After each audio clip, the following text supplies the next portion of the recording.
problems with, well, Clyde, I've got problems. When it comes to your credit, it's important to keep score.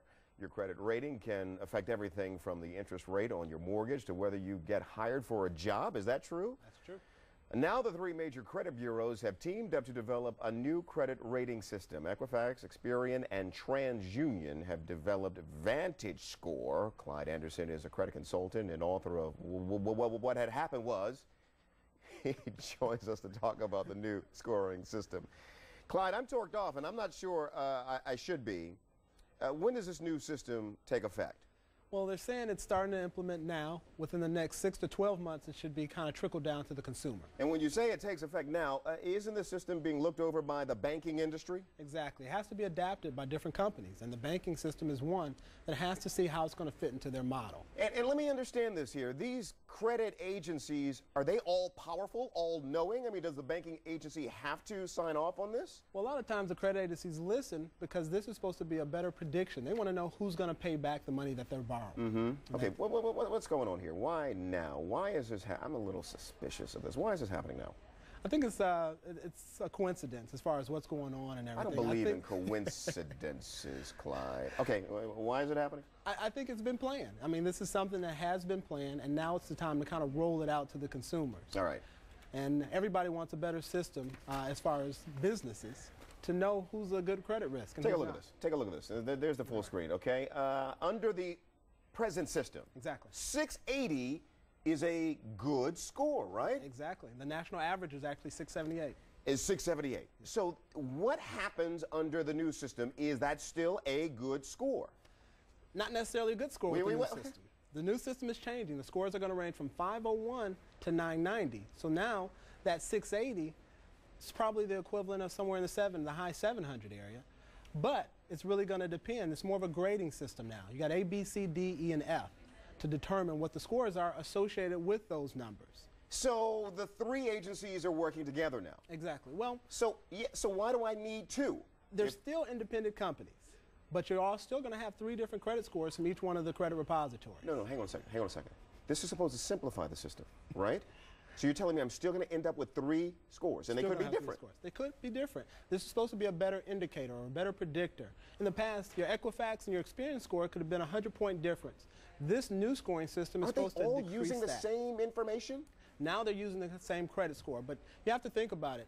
Different companies report to different agencies. So you may have one company that reports to Equifax, and you may have one company that reports to all three.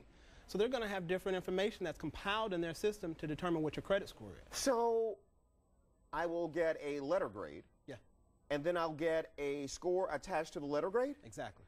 And that is going to be the same, or will it be different than my FICO score? It's going to be different. What are you talking? How does this simplify anything? That's yet to be seen. That is yet to be seen how it actually simplifies everything. So the FICO score can still be different? Yeah. FICO score is a totally different model, totally different computer system, and they're using different variances to determine what a good credit score is. All right, and let me get back to this whole idea of this thing. All right, the three systems and everything. Will you gain? You get a 680 score. Now a good score.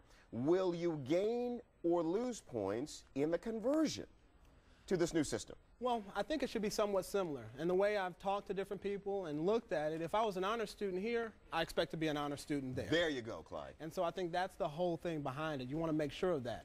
Okay, so let's talk about, let's see the other full screen here. We're going to talk about what makes up your credit score. Now take this apart here. I mean, there are at least 1, 2, 3, 4, 5 variables that I see here. Help us out here. All right, the top one, 35% of the payment history.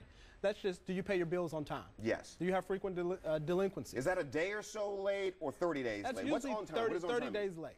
Paying on the due date. On or before the due date. Exactly. You want to pay that. But that's a 30-day past the due date. It's usually when you're going to get reported by the company to the credit repositories. Gotcha. So you want to make sure that's a huge piece of the puzzle. Okay. Then you've got 30% revolving debt ratio.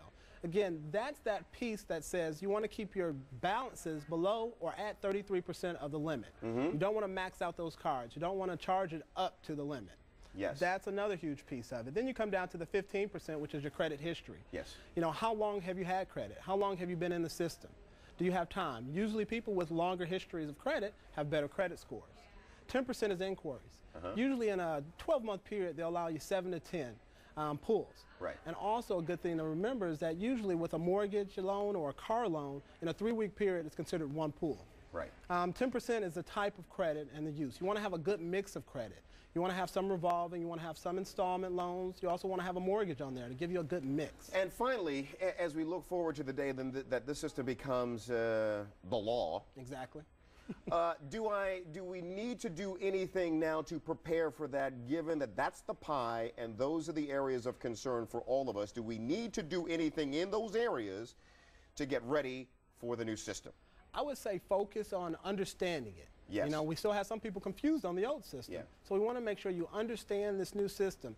They're not giving us all the components of the new system. So it's supposed to be similar to that pie chart, but they're not going to give us right now what these items have as far as weight on your credit. Look, you need to come back and see us when this is about to roll out, okay? And keep us posted on this thing. And keep these folks honest, too. Because, Exactly. all right, Clyde, appreciate it. Thank you. My pleasure. Susan.